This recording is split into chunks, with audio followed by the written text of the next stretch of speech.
ආයිබෝන් ඉතින් ඔයාලා සාදරයෙන් පිළිගන්නවා අපේ YouTube channel එකට.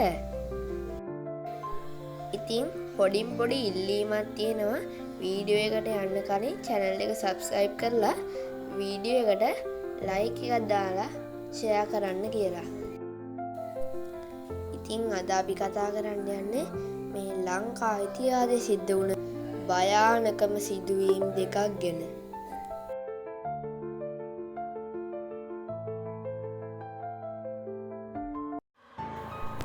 හරි ඉතින් ලංකා ඉතිහාසයේ දුන පළවෙනි සිදුවීම විදියට ගන්න අපි JVP කැරැල්ල පිළිබඳව. මේක පවත්වලා තියෙන්නේ 1971 අප්‍රේල්. ඉතින් කොටි සමයට කලින් තමයි මේක තියලා තියෙන්නේ. ඉතින් මේකේ ප්‍රධාන අනුගාමිකයා හැටියට ඇවිල්ලා ඉන්නේ රෝහණ විජේවර්ධන. ඉතින් මේ JVP කැරැල් දෙකක් තිබිලා තියෙනවා. පළවෙනි කැරැල්ලේදී මිනිසු 30000කට අධික සංඛ්‍යාවකට ජීවිත හිමි වෙලා තිනවා. හැබැයි දෙවෙනි කැරැල්ලේදී මිනිසු 10000කට අධික සංඛ්‍යාවක් තමයි මියදලා තියෙන්නේ. ඉතින් අපි පළවෙනි එක ගැන කතා කරා. ඉතින් මේක සම්පූර්ණයෙන්ම ගවර්න්මන්ට් එක හේව රජය පිළිබඳ තමයි ඉලක්ක කරගෙන තියෙන්නේ. පොලිස් ස්ටේෂන් වලට මාර විදියට මේක බලපාලා තියෙනවා. ඉතින් මේකේ ප්‍රධාන ඉලක්කකරුවන් වෙත ඔය රජයේ නිලධාරීන් තමයි ගොඩක් පත් වෙලා තියෙන්නේ. පොලිස් නිලධාරීන්, හමුදා නිලධාරීන් ගොඩක් මේකට පත් වෙලා නැහැ. මේක ගොඩක් තරුණ ළමයි පිළිබඳව තමයි කැම්පස් යන ගොඩක් තරුණ ළමයි මේකෙදි විනාශයට පත් වෙලා තියෙන්නේ. දෙවනි කැරැල්ල ගෙන ගත්තොත් ගොඩක් සාමාන්‍ය මිනිස්සු තමයි මේක පිළිලා තියෙන්නේ. ඉතින් මේක පවත්වලා තියෙන්නේ ඉන්දීය සාමයකගේ මෙරටට පැමිණීමෙන්. ඉතින් මේකට ගොඩක් මේ JVP එක අකමැති වෙලා දිනවා. ඒක හින්දායි මේ සටන පවත්වලා. එහෙම නැත්නම් මේ කැරැල්ල පවත්වලා තියෙන්නේ. ඉතින් මේ කැරැල්ල දැන් JVP එක ගත්තොත් දැන් ඊට පස්සේ මේක දේශපාලන පක්ෂයක් බවට පත් වෙලා. ඉතින් මේ කාලේ මේක ජනාධිපති පක්ෂයට පත් වුණා. හොඳයි. අපි දෙවැනි එක ගැන කතා කරමු.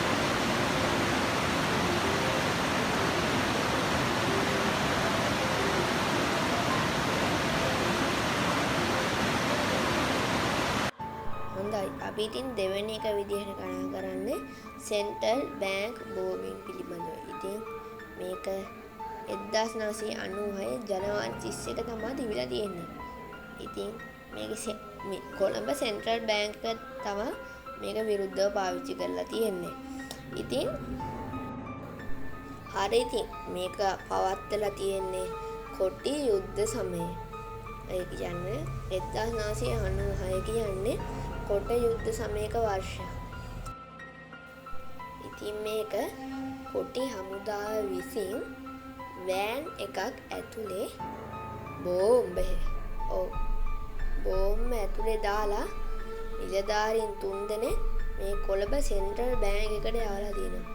ඉතින් මේ සෙන්ට්‍රල් බැංක් එකට යවපු පාර මිනිස්සු ගොඩක් එකතු වෙනකන් ඉඳලා මේක පුපුරවලා තියෙනවා.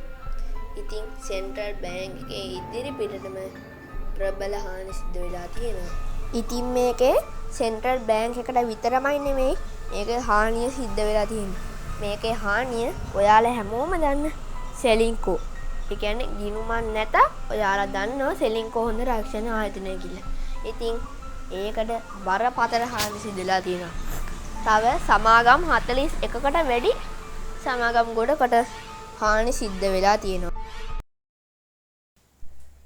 හරි ඉතින් අද වීඩියෝ එක මෙතනින් ඉවරයි.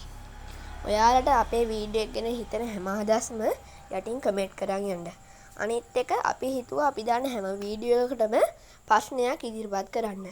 ඉතින් මේ ප්‍රශ්නේ තමයි බටුලි ලෙමිච්චෙන් එයා එම පුද්ගලයා අවුරුදු 122ක් ජීවත් වෙලා තියෙනවා.